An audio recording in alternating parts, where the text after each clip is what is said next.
Gravando. Bom, hoje a gente vai conversar sobre as organelas celulares, então esse conjunto de estruturas dentro do citoplasma, onde eles vão ter forma, função e tamanhos diferenciados para realizar alguma atividade ou função metabólica dentro da unidade celular. Para isso, a gente precisa compreender algumas informações. Primeiro, a gente tem estruturas celulares dentro dos 5 reinos.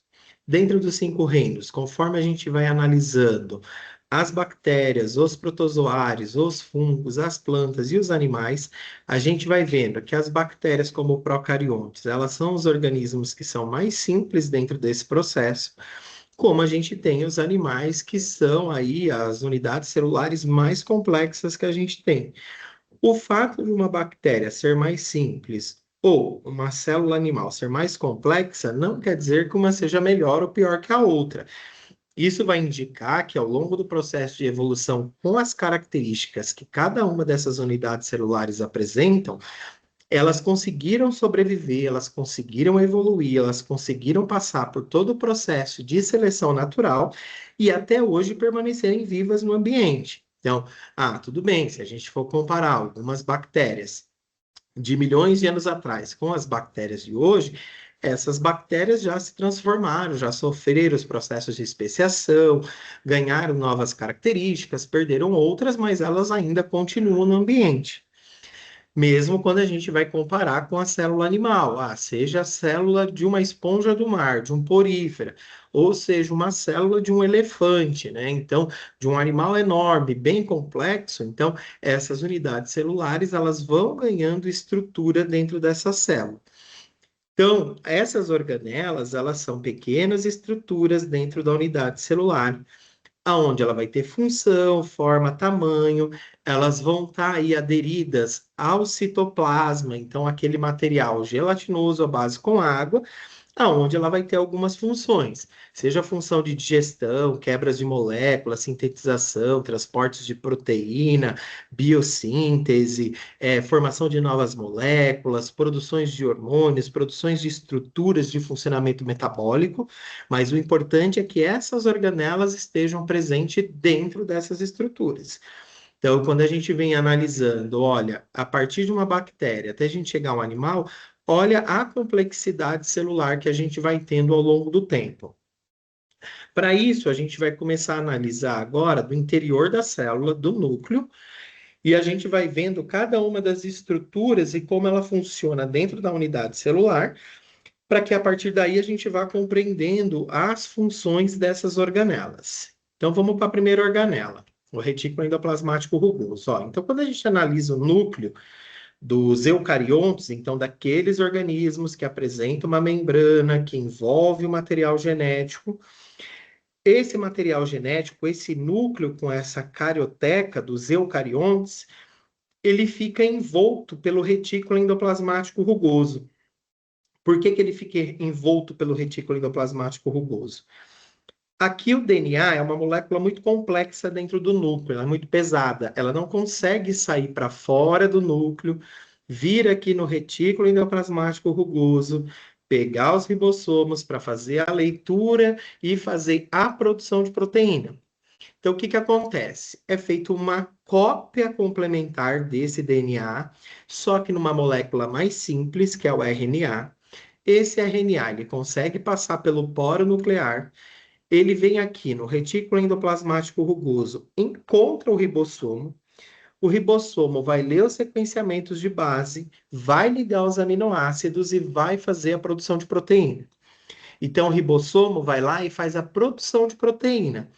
Essa proteína ela vai ficar armazenada aqui no retículo endoplasmático rugoso.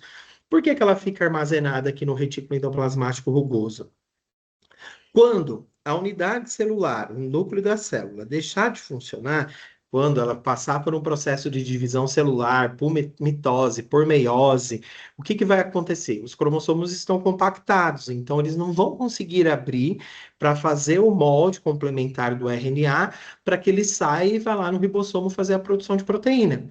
Então, essa proteína produzida pelo ribossomo vai ficar aqui armazenada para quando a célula estiver em parada, estiver ali fazendo o processo de divisão celular, e a partir daí, essa proteína que vai servir de rotas metabólicas ali dentro da unidade celular. Outra condição bastante importante é o quê? Que além de fazer essa produção de proteína pelo ribossomo e o retículo endoplasmático rugoso guardar, armazenar essa proteína, esse material, então esse retículo endoplasmático rugoso, ele também vai transportar essa proteína para dentro da unidade celular, então fazer uma movimentação dessa proteína dentro do citoplasma e a partir daí que essas proteínas vão ser liberadas a partir de pequenas bolsas chamadas vesículas, e aí ela vai fazer as rotas metabólicas que são necessárias aí para a célula funcionar e sobreviver. Mas o importante é que o retículo endoplasmático rugoso, ele envolve todo o material do núcleo, aonde ele vai ter acesso ao RNA, o ribossomo vai fazer a leitura deste material do RNA, vai fazer a produção de proteína e essa organela membranosa aqui, ó, ela vai armazenar essa proteína para quando a célula estiver em divisão. Ou transportar essa proteína para o complexo de Golgi, para outras unidades e outras organelas dentro da célula, para que ela seja utilizada de forma adequada ali para que ela faça suas rotas metabólicas, tá? Então, retículo endoplasmático rugoso, ele está relacionado à síntese, então à produção junto ao ribossomo, transporte e armazenamento dessas proteínas aí dentro da unidade celular. Na sequência, a gente tem o retículo endoplasmático liso. Esse retículo endoplasmático liso, ele serve para fazer metabolização de lipídios. Então, ele vai fazer produção de óleos, gorduras, ceras e outros elementos à base desse lipídio, então dessa gordura, a partir dos ácidos graxos que a gente obtém aí a partir da nossa alimentação. Então, os ácidos graxos entram pela nossa alimentação, entra dentro da unidade celular e vai adentrar dentro do retículo endoplasmático liso. E aqui dentro do retículo endoplasmático liso, ele vai fazer a produção de óleos, esteroides, né? Então, que são estruturas que vão dar base dos hormônios sexuais, tanto como o estrogênio e a testosterona, e a partir daí fazer toda a regulação de transformação do corpo quando a gente entra na adolescência. Outra informação importante do retículo endoplasmático liso, ele está relacionado com o processo de desintoxicação. Como? Principalmente para as moléculas de álcool. Então, as moléculas de álcool entram dentro do nosso corpo a partir das bebidas alcoólicas ou de bebidas fermentadas. Esse álcool, ele gera uma quebra metabólica, ele gera um prejuízo dentro das nossas unidades celulares, porque ele é extremamente desidratante, então ele vai provocar a desidratação das unidades celulares, para pegar essa água de dentro da célula, para tentar mandar esse álcool embora o mais rápido possível, porque não era para ele estar dentro do metabolismo, das nossas rotas metabólicas. Então, o retículo endoplasmático liso, a partir desses óleos e fosfolipídios produzidos, ele consegue fazer uma quebra desse álcool, então ele consegue fazer uma inativação desse álcool e a partir daí permitir que esse álcool seja mandado embora o mais rápido possível do nosso corpo a partir da urina e que não gere agressões para as nossas unidades celulares.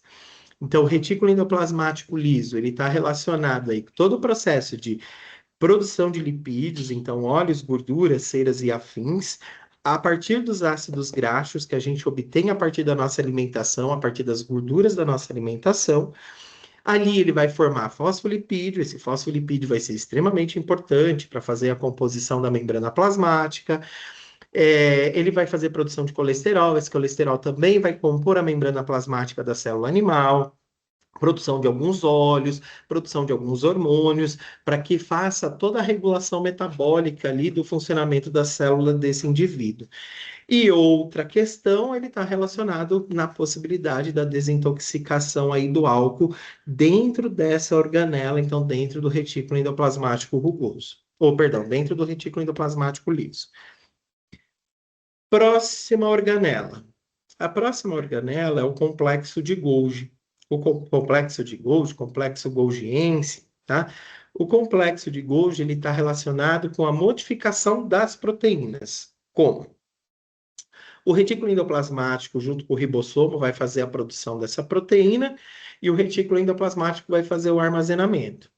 Nesse armazenamento, às vezes, essa proteína ela precisa receber novas informações, novas estruturas moleculares orgânicas, como carboidratos, lipídios, né, e outros elementos, para que essa proteína ganhe uma nova função e, a partir daí, ela comece a regular as rotas metabólicas dentro da célula. Então, o que que acontece?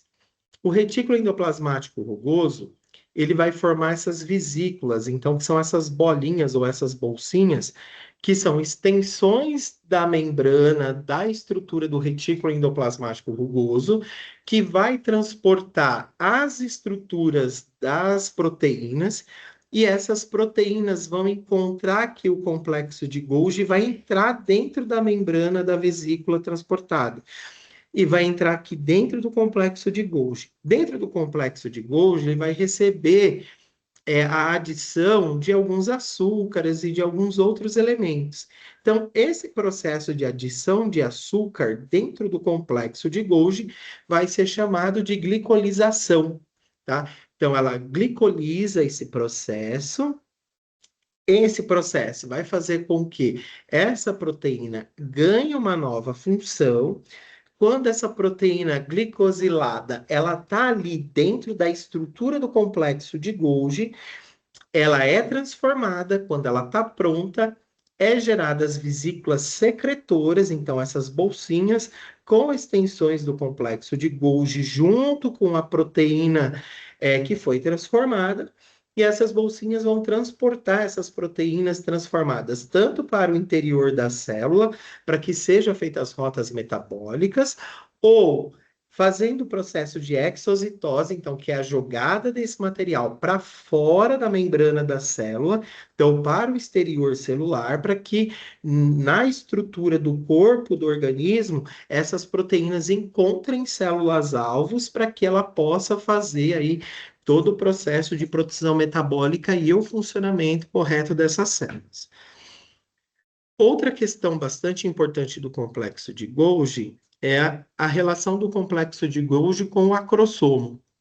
Então, na cabeça do espermatozoide, tem uma bolsinha chamada acrossomo. Esse acrossomo, ele está cheio de enzimas, que são proteínas que foram modificadas por esse complexo de Golgi, que fica armazenado ali na cabeça do espermatozoide, nesse acrossomo, para que na hora do processo de fecundação, o óvulo está lá disponível, só que o óvulo ele tem uma cápsula de proteína. E essa cápsula de proteína não permite com que o espermatozoide adentre dentro da estrutura do óvulo. Então, o que que acontece? Conforme os primeiros espermatozoides vão chegando, eles encostam esse acrossomo, libera essa enzima e essa enzima começa a degradar, ele começa a destruir essa cápsula de proteína em cima da estrutura do óvulo. Então, os espermatozoides intermediários que chegarem, encostarem ali com esse acrossomo e romper essa proteína, ele que vai conseguir adentrar ali o óvulo e fazer o processo de fecundação. O espermatozoide entrou, fecundou, recria novamente essa capa proteica para não ter mais entrada de nenhum outro espermatozoide, aí começa o processo de divisão celular. Então, o complexo de Golgi, além desse processo de transformação de proteína, aderir informações a essas proteínas, ele também vai estar relacionado com a produção de enzimas em cima do acrossomo, para que na cabeça do espermatozoide a gente tenha essa produção enzimática para que possa acontecer o processo de fecundação. Então, nós não fomos os primeiros espermatozoides a chegarem no óvulo e a fecundar, tá? Nós fomos os intermediários. E que bom que a gente foi os intermediários, a gente deixou os da frente fazer o serviço para a gente fazer o processo de fecundação. Próxima organela extremamente importante, o lisossomo. O lisossomo ele é uma organela de digestão.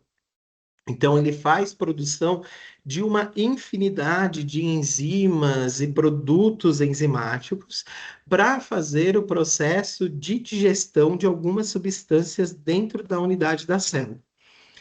Como que ele vai fazer isso? Esse processo de digestão vai acontecer por dois processos, um por fagocitose e o outro por pinocitose.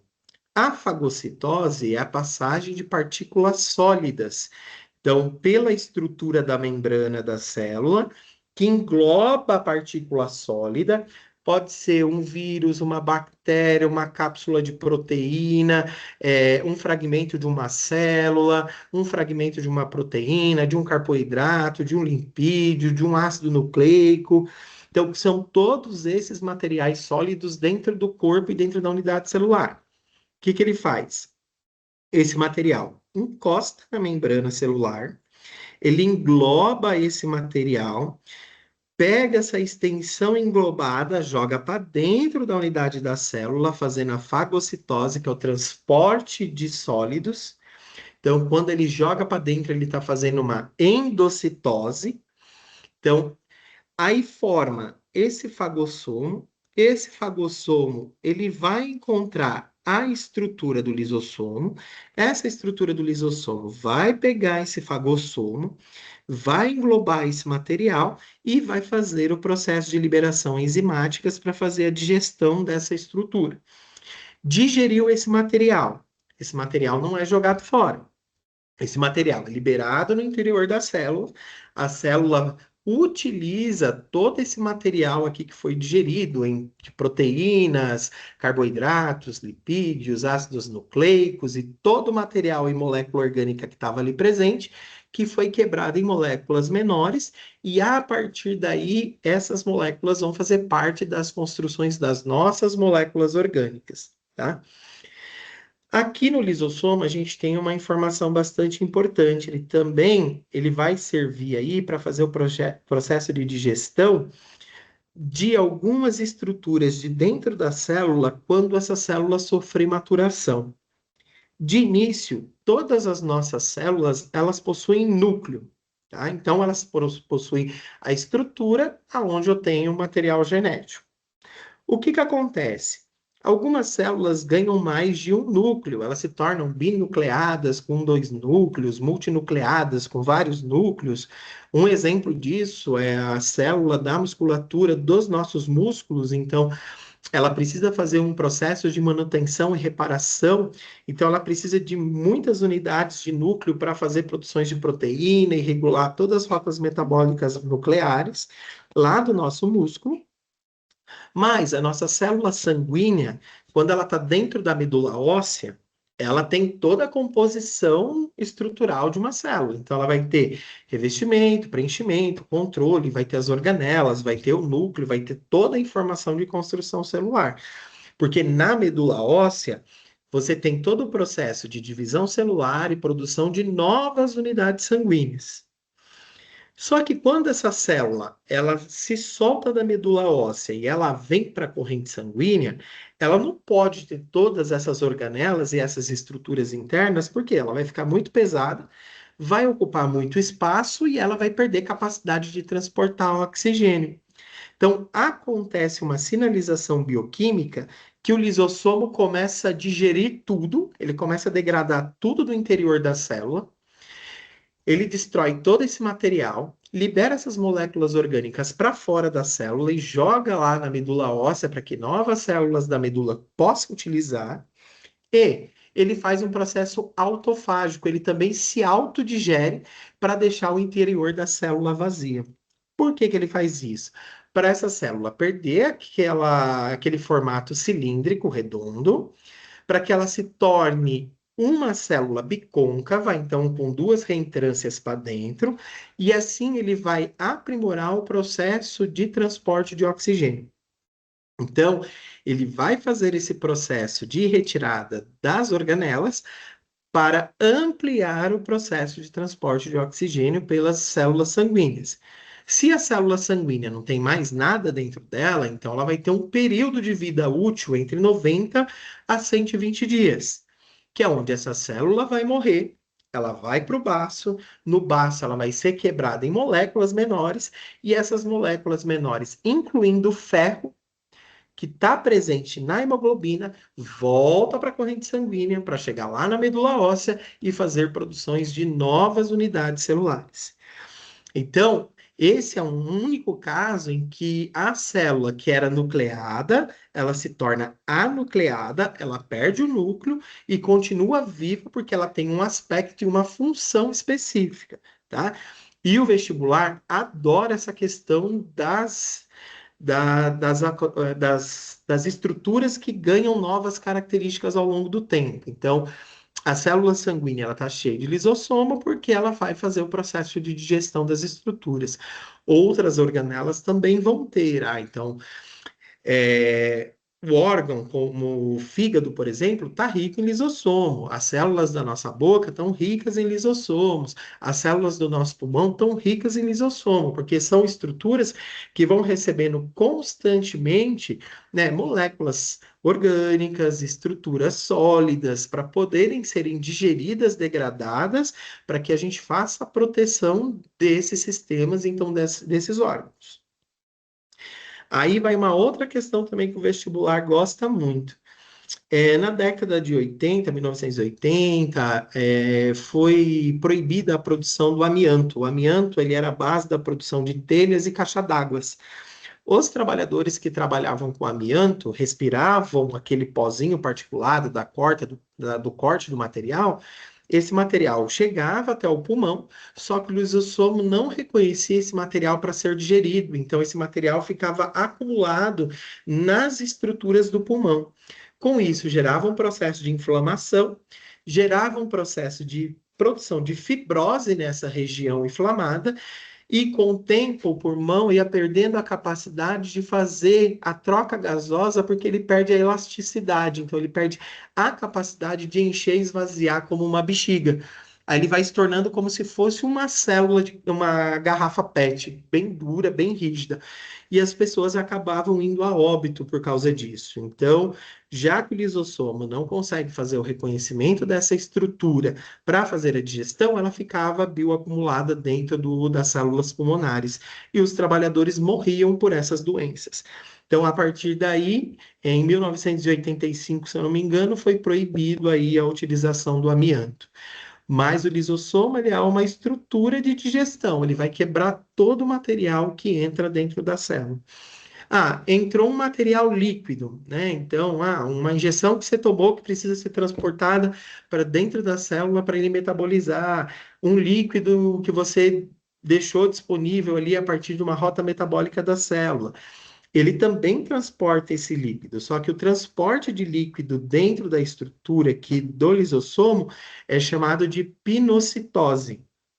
Então, na pinocitose, ele transporta os líquidos, então os líquidos encostam na membrana da estrutura celular, forma esses pinossomos, então, com essas estruturas de transporte líquida, que encontra a estrutura do lisossomo e vai fazer a digestão desse material. Então, ele vai fazer a quebra e a inibição desse material, e a partir daí, a célula do nosso corpo consegue aí, organizar o funcionamento das nossas células. Próxima organela. A próxima organela é o peroxissomo. O peroxissomo ele é uma organela importante porque no nosso corpo a gente faz produção de água oxigenada por algumas rotas metabólicas. Então, a partir de algumas rotas metabólicas, a gente produz água oxigenada, que é o peróxido de hidrogênio. Só que esse peróxido de hidrogênio dentro do nosso corpo ele é extremamente tóxico. Por quê? Ele é uma água carregada com mais moléculas de oxigênio. Quanto mais oxigênio a gente tem, mais estresse oxidativo a gente leva dentro do nosso corpo e, consequentemente, algumas rotas metabólicas elas deixam de ser realizadas. Intoxica a célula e essa célula pode acabar morrendo. A grande importância desse processo é que toda vez que a gente utiliza oxigênio, a gente faz rotas de oxidação. Essas rotas de oxidação, ela faz liberação de algumas estruturas que são os radicais livres, e esses radicais livres eles vão causar envelhecimento e vão ocasionar problema nas estruturas celulares. Então, a ideia é que a gente não entre nessas rotas de estresse oxidativo que utiliza oxigênio a mais, que utiliza essa água oxigenada. Então, qual que foi a estratégia que a célula desenvolveu para evitar a intoxicação pela água oxigenada pelo peróxido de hidrogênio, que ele é tóxico? Desenvolve-se uma organela, essa organela vai fazer produção de enzima e catalases, essas enzimas e essas catalases vão romper a ligação de uma molécula de oxigênio, que vai se desprender do peróxido de hidrogênio. Esse peróxido, quando ele desprende o oxigênio, ele volta a ser água normal e o oxigênio é liberado dentro da célula para fazer as rotas metabólicas dela, lá na mitocôndria, fazendo o processo de respiração celular. E a água vai ser utilizada pelo próprio citoplasma ou por qualquer outra situação que a célula precise. Então, a água oxigenada, o peróxido de hidrogênio, ele é uma substância tóxica que tem uma organela específica que produz enzimas e catalases, quebra essa estrutura da água oxigenada, desligando o oxigênio, e a partir daí esse oxigênio é liberado e a água é liberada, e a célula vai utilizar isso para fazer as suas rotas metabólicas, tá? Então, quando você se machuca, você tem um machucado, um ralado, um corte, e joga água oxigenada, essa água oxigenada ela vai encontrar essas unidades do peroxissomo. Esses peroxissomos vão fazer a quebra dessa água oxigenada, quebra a água do oxigênio, libera o oxigênio, então esse oxigênio liberado vai borbulhando, porque ele passa do estado líquido para o gasoso muito rápido, começa a fazer borbulhas e fica a água como resíduo. E por que que isso é importante? Porque boa parte das bactérias que provocam doenças, né, infecções, estafilococos, streptococos e por aí vai, elas são gram-negativas. Elas gostam de CO2, mas elas não gostam de oxigênio. E quando eu coloco uma quantidade de oxigênio muito grande sobre elas, elas acabam morrendo. Então, usar a água oxigenada é uma das estratégias que são utilizadas para evitar o processo de infecção e inflamação a partir daquele machucado. Mas quem entra em ação é o peroxissomo, tá? Bom, outra organela bastante importante é a mitocôndria. E a mitocôndria ela vai estar cheia de particularidades que o vestibular adora. Primeira particularidade, quando a gente começa a olhar e analisar a estrutura da mitocôndria, o que que a gente consegue observar? Olha, ela tem DNA próprio, ela tem ribossomos próprios, então, consequentemente, se ela tem DNA próprio e ribossomo próprio, então ela faz a sua própria síntese de proteína. Então, seja de proteínas, enzimas e por aí vai. Então, ela independe da situação que esteja acontecendo na unidade celular. Então, o núcleo está parado, o ribossomo da célula não está fazendo leitura, o retículo endoplasmático rugoso não está armazenando proteína. Para a mitocôndria, tanto faz, tanto fez. Por quê? Ela tem seu próprio DNA, ela faz a sua própria produção de RNA. A partir desse RNA, esse ribossomo vai fazer a leitura desse material e a partir daí ele vai fazer as produções de enzimas e proteínas para que essa mitocôndria funcione, tá? E aqui a gente vai vendo, né, que a partir das estruturações da crista, da estrutura, da matriz da mitocôndria, é aqui dentro que vai acontecendo, entre a crista e a matriz, que vai acontecendo o processo de respiração celular. Então, que vai ter todas aquelas rotas metabólicas do ciclo de Krebs, que vai fazer a produção do final de ATP, água e CO2, e a partir daí, esse material todo vai fazer ali o processo de respiração celular. Como? Pegando o oxigênio, pegando a glicose, fazendo a produção de ATP, água e CO2, tá?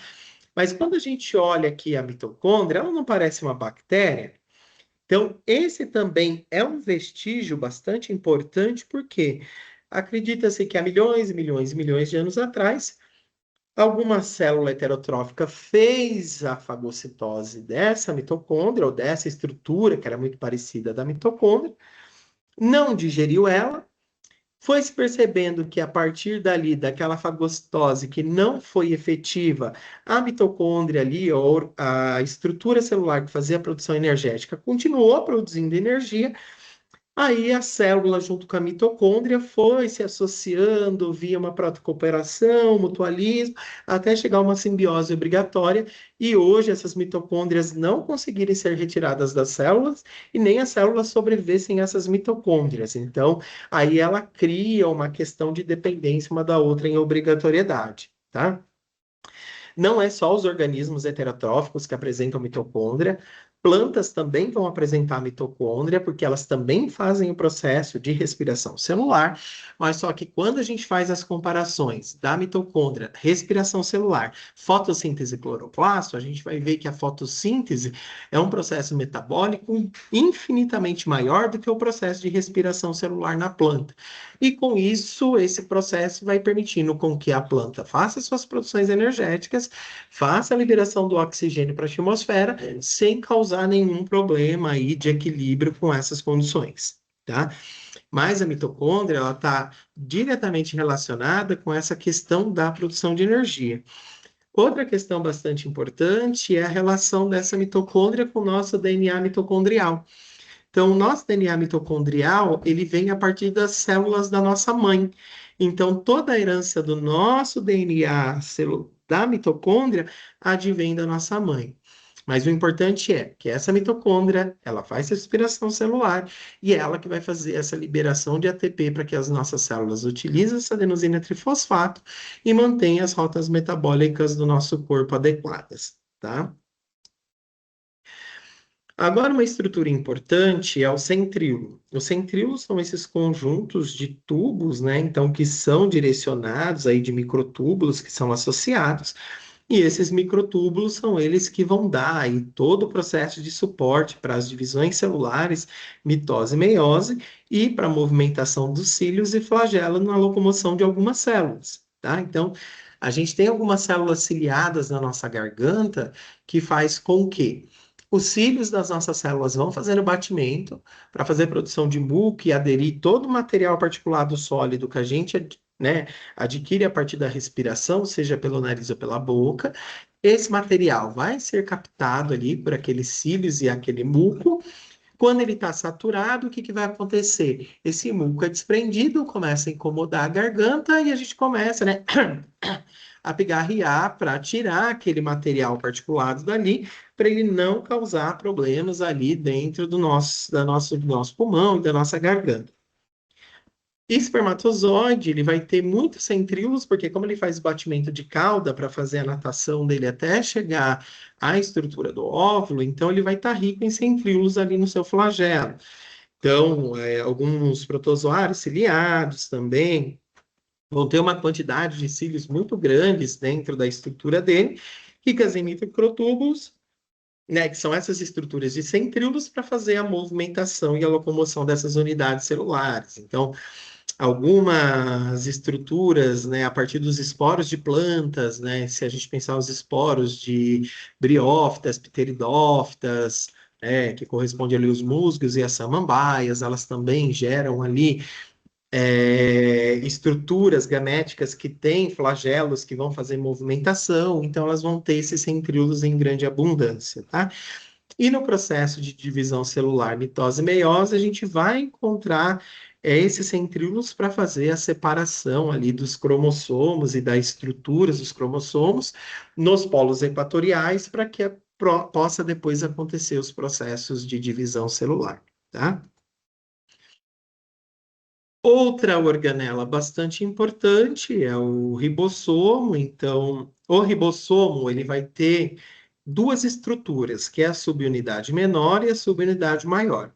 Essas subunidades, elas são importantes para fazer o reconhecimento do RNA. Então, é feita uma molécula molde lá no núcleo da célula, ele joga esse RNA para fora. Aqui no núcleo, na estrutura lá do retículo endoplasmático rugoso, está rico em ribossomos nos eucariontes. Vai encontrar o ribossomo vai pegar esse RNA, A cada 3 bases nitrogenadas, ele vai ligando um aminoácido e esse conjunto de aminoácidos vai formar uma proteína. Então, o ribossomo ele está diretamente ligado com as produções proteicas, tá? Então, a partir de uma molécula molde, que é o RNA. Bactérias também têm ribossomos. Então, lembra, as bactérias não têm estruturas membranosas, né? Não tem organelas membranosas. Mas ribossomo ela tem. Por que que ela tem ribossomo? Porque ela precisa fazer produção proteica. Então, ela vai ter o ribossomo, que vai ler o RNA também dessas bactérias, vai ligar os aminoácidos, vai formar a proteína, e essa proteína que vai regular ali todas as rotas metabólicas ali da unidade celular. O que que acontece? Alguns antibióticos nas bactérias, eles conseguem inibir algumas dessas subunidades, ou subunidade maior ou menor, não importa. Uma vez que uma subunidade ela foi, né, impedida de funcionar, ela não reconhece o RNA, ela não consegue ligar os aminoácidos, então, portanto, ela não consegue fazer a produção de proteína. Se ela não consegue fazer produção de proteína, a célula bacteriana acaba morrendo porque ela precisa obrigatoriamente das unidades de proteína para ela regular suas rotas metabólicas e todas as suas informações de biossíntese, então de produções que essas células precisam.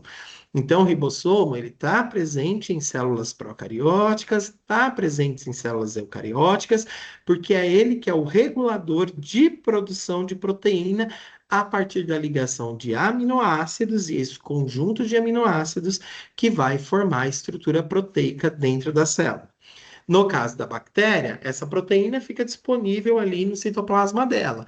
No caso dos eucariontes, essa proteína vai ficar armazenada no retículo endoplasmático rugoso e depois ela vai ser processada, encaminhada para o complexo de Golgi ou complexo golgiense, e a partir daí ela vai fazendo as suas rotas metabólicas, certo?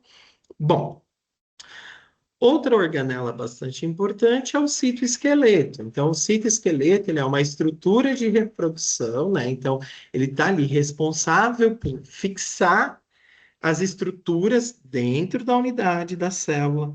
Ele serve para dar suporte para que essa célula tenha uma condição tridimensional interna. E por que uma condição tridimensional interna? Porque essa célula ela faz associação com outras células, formando tecidos. Esses aglomerados celulares, eles são muito pesados para essas células permanecerem intactas. Então, tem esse citoesqueleto que dá um suporte dentro da célula para ela manter esse tridimensionamento que essa célula vai ter. Então, ele vai servir para dar sustentação, resistência, fixar algumas organelas. Olha aqui algumas organelas fixadas por essas estruturas do citoesqueleto. Em algumas vezes, esse citoesqueleto ele também vai servir para transportar algumas organelas dentro da estrutura do citoplasma. Então, às vezes o cloroplasto na planta ele precisa ser movimentado, então é o citoesqueleto que vai auxiliar nessa movimentação, tá?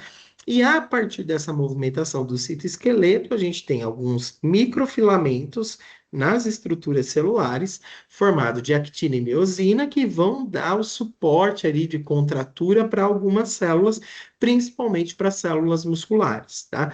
Mas o importante é que esse citoesqueleto ele está dentro da célula. Dentro da célula, ele vai ter essa condição de dar sustentação, resistência e, em algumas vezes, fazer o transporte de algumas organelas dentro da unidade da célula, tá? Agora, vamos analisar um pouquinho como que funcionam as estruturas das plantas, então, de uma organela vegetal, tá? Então, quando a gente vai analisar uma célula de planta, o que que a gente vai analisar? Olha aqui a espessura que eu tenho da parede celular de celulose. Então, eu tenho a parede celular de celulose, eu tenho o núcleo envolto por uma carioteca, olha os poros nucleares, olha o retículo endoplasmático rugoso, olha o retículo endoplasmático liso, olha aqui a mitocôndria, olha aqui o lisossomo, olha aqui a estrutura que eu tenho do cloroplasto. Então, e olha aqui o tamanho do vacúolo.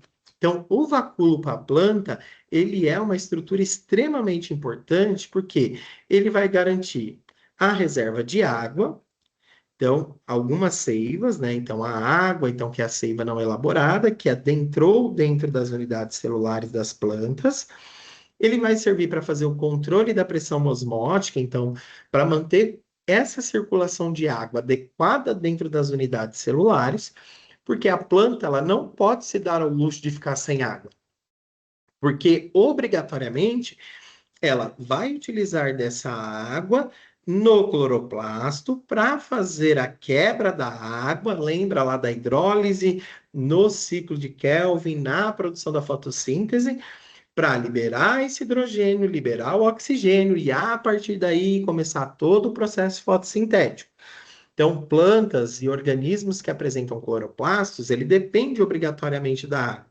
Só que muitas vezes a planta não tem acesso à água em abundância. Então, como ela não tem acesso à água em abundância, ela guarda esse material de água dentro do vacúolo. Então, o vacúolo que vai fazer todo esse controle das substâncias dentro da unidade celular da planta. O que é essa pressão osmótica? É manter essa célula funcionando de forma correta. Então, que ela esteja no tamanho adequado, que ela esteja viável, que ela esteja no formato adequado para fazer o funcionamento. Ah, naquele dia não choveu ou não molhou a planta começou a murchar. Por que que ela começou a murchar?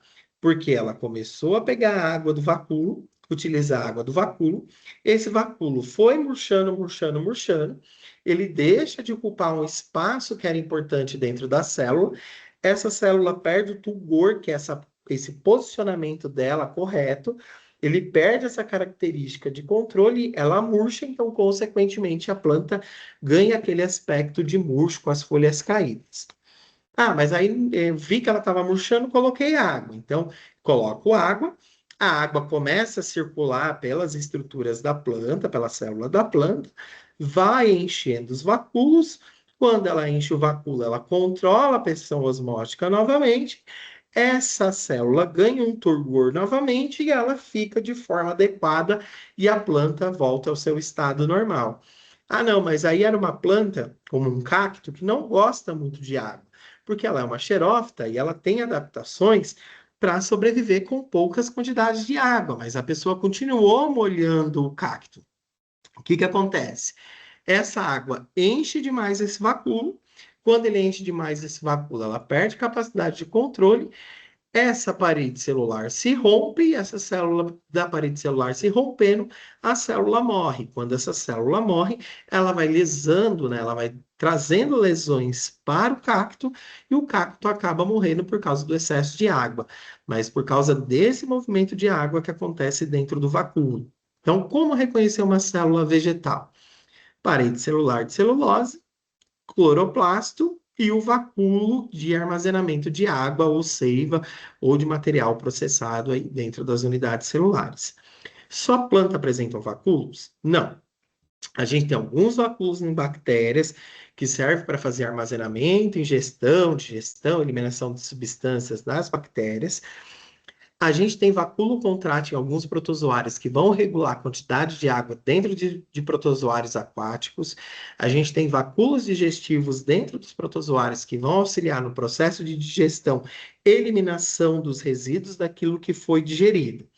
Então, várias estruturas celulares dentro da natureza apresentam esse vacúolo para fazer sua forma e função específica. Na planta, ela serve para armazenar água, só que na bactéria, ela armazena alguns alimentos, estruturas, água, vai auxiliar no processo de ingestão, digestão, eliminação de substâncias, tá? E nos protozoários também. Então, aí a gente tem que analisar e avaliar cada uma das estruturas para entender o que está acontecendo. A próxima organela são os plastos. O que são os plastos? Os plastos são organelas e estruturas que estão presentes dentro da planta. Então, quando a planta está no seu desenvolvimento embrionário, ela tem o protoplastídeo. Esse protoplastídeo ele vai aí ganhando informações e quando ele ganha informações, ele vai se transformar num leucoplasto, num cloroplasto e num cromoplasto, tá? Conforme a necessidade da planta. O leucoplasto, ele está relacionado com as estruturas de estocagem. Então, de estocar moléculas orgânicas para que essa célula sobreviva. O cloroplasto, ele está relacionado com o processo de fotossíntese. Então, ele está relacionado com aquele processo de produção de energia e produção de carboidrato pela planta.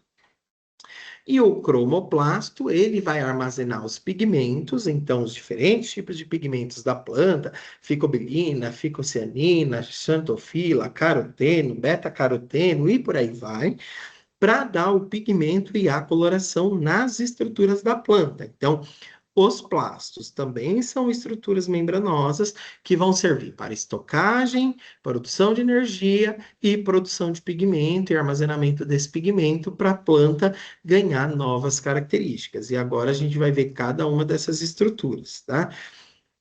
Então, a primeira estrutura é o cloroplasto. Então, o cloroplasto ele tem o estroma, tem tilacoides, tem os grânulos, tem a membrana interna e externa, e são dentro dessas estruturas aqui que acontece o processo de produção de proteína. Que vai acontecer o processo de produção de fotossíntese. Então, que vai acontecer a produção da clorofila, a clorofila que vai captar a luz e outros elementos, e a partir daí fazer o processo fotossintético, que é a liberação do carboidrato e dos elementos que a planta precisa aí para ela sobreviver, tá? Então, o cloroplasto ele está presente nas plantas, nas algas, né? Então, ele vai estar presente aí nesses organismos que são autotróficos. Então, são esses organismos que faz a sua própria produção de energia a partir de uma organela específica, tá? Além disso, né, essa estrutura, ela é bem complexa, então, ela é tão complexa como a mitocôndria, então ela é toda membranosa, ela tem toda uma estruturação dentro dela, então, desses tilacoides, então, a partir desse estroma, que é essa membrana que envolve esses tilacoides, que formam um grano, que são esses saquinhos ou essas bolsinhas, que vão fazer aí as produções de clorofila para que a planta possa fazer o seu processo fotossintético, para que o protozoário, as algas ali, possam realizar os seus processos fotossintéticos, tá? O cromoplasto. O cromoplasto ele está presente em diferentes estruturas da planta. Então, se a gente pensar nas plantas, principalmente ali nas flores e frutos, então que vão servir ali de atrativos para os polinizadores e para os dispersores de semente. Então, se a gente pensar ó, na rosa, uma roseira, originalmente a rosa tinha no seu cromoplasto a produção de um pigmento que deixava a flor rosa. Só que com o processo de seleção artificial que o ser humano fez, modificações genéticas, a gente foi multiplicando o tipo de pigmento que ia sendo produzido e armazenado nesse cromoplasto, então, consequentemente, a gente ganhou novas informações de pigmentos, então, tendo rosas vermelhas, amarelas, brancas, roxas, pretas e por aí vai, tá? Ou igual o fruto, né? Se eu abro uma melancia, por exemplo, abro uma maçã, vejo uma maçã, pego uma manga, então todas essas frutas também têm cromoplastos, então ela também tem pigmentos na superfície, na casca desse fruto, para que ele sirva de atrativo para que os animais possam comer, né? Olha, aquilo ali vermelho, bonitinho, né? Ou amarelo, ou avermelhado, alaranjado, deve ser muito gostoso, então, por curiosidade, eles vão acessar aquele material e a partir daí eles vão fazendo o processo de dispersão. Algumas raízes também apresentam cromoplasto, então também vão ter as estruturas de armazenamento de pigmento. Ó, se eu pensar numa cenoura, a cenoura está rica em cromoplasto, armazenando caroteno, beta-caroteno, que dá aquela cor alaranjada.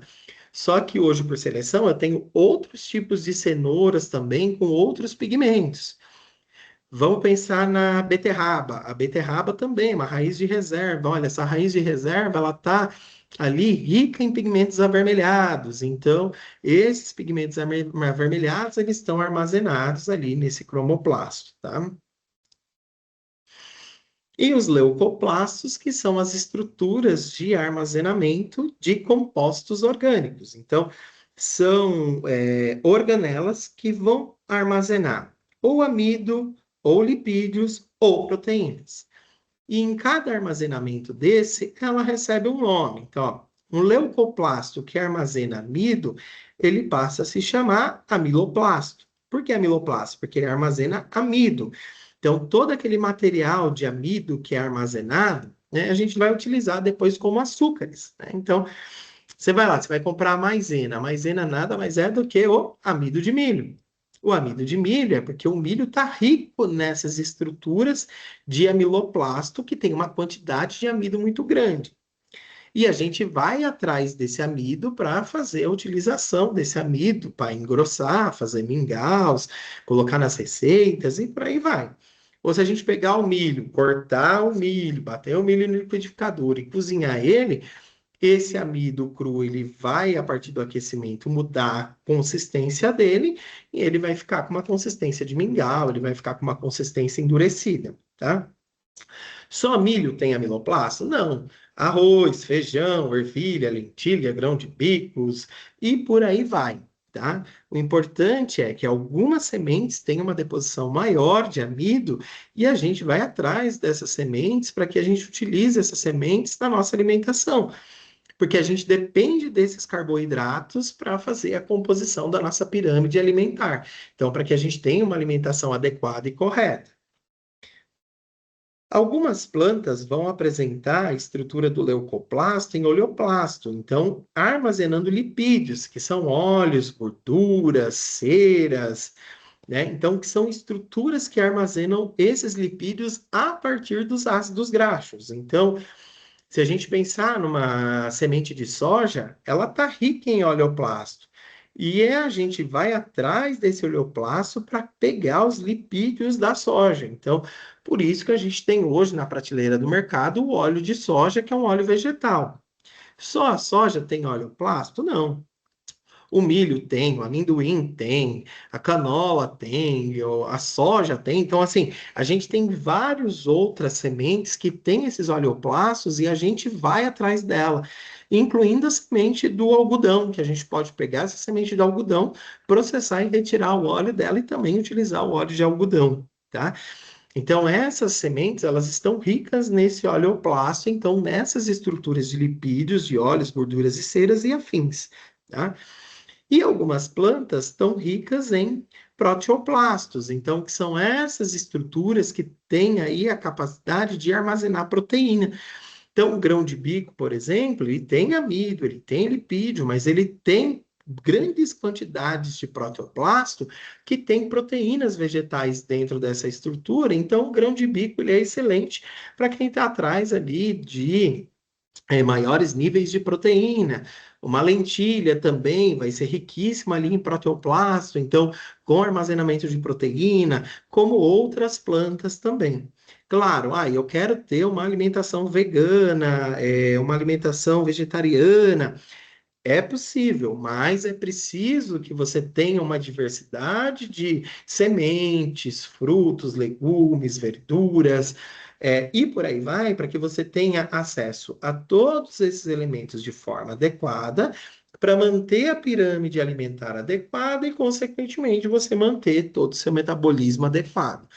Tá? Então, aí nas plantas, a gente vai atrás dessas estruturas, então, dos leucoplastos, que são estruturas de armazenamento que vão armazenar amido, lipídio e proteína. Então, amiloplasto, oleoplasto e o proteoplasto, tá?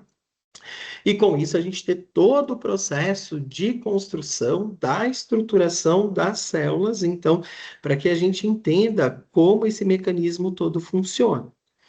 A partir disso, a gente viu todas essas organelas e essas estruturas. Então, agora a gente vai fazendo os comparativos, tá?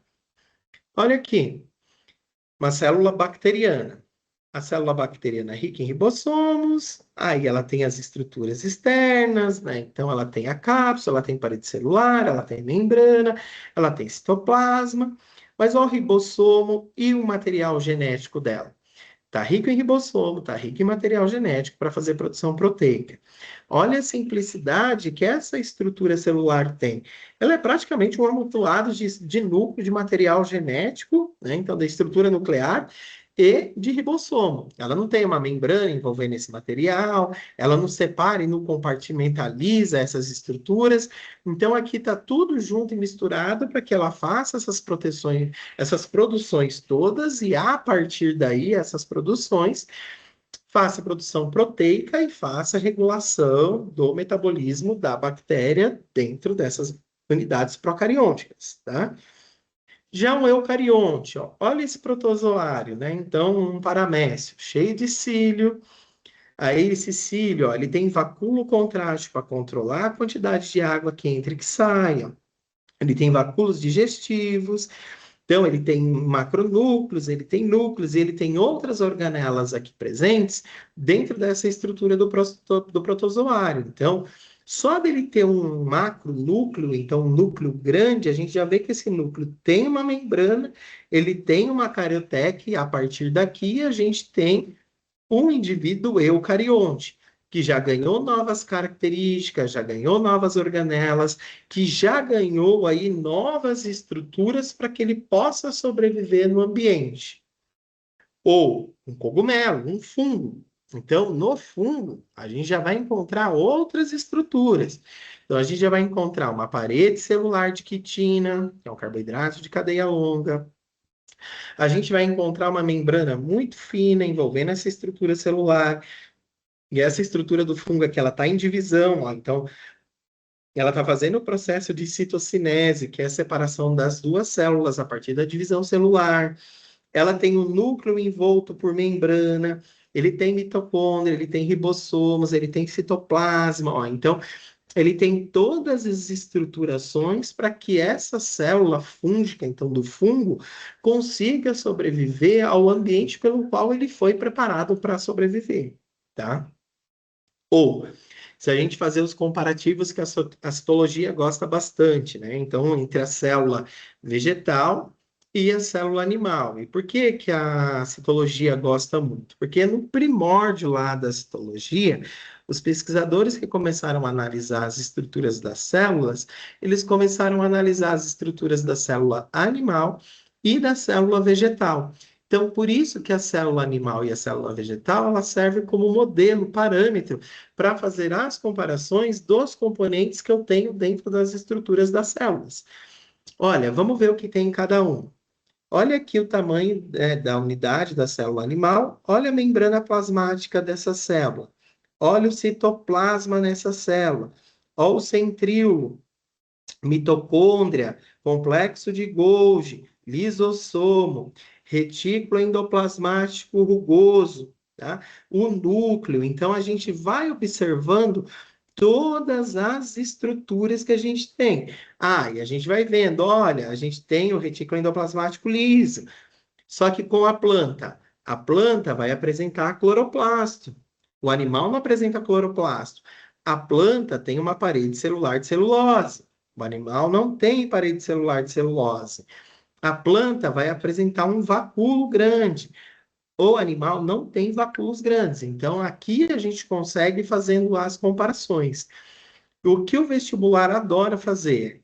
Tira as nomenclaturas para vocês encontrar quais são as organelas, quais são as funções e como ela interage dentro desse processo todo para que essa célula, como a menor unidade viva que tem revestimento, preenchimento e controle funcione e a partir daí ela vá ao longo do tempo ganhando novas características, passando pelo processo de seleção, ganhando novas inferências, formando novas estruturas e permitindo com que os organismos vivos continuem o processo de especiação e evolução.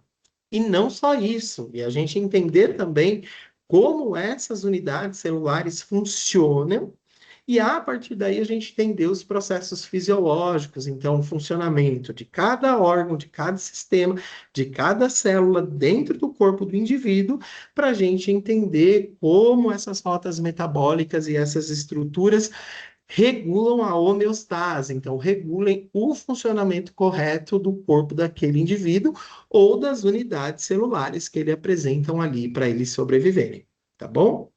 Então, essa era a nossa aula de estruturas celulares, então de organelas celulares. Espero que vocês tenham gostado aí. Até mais.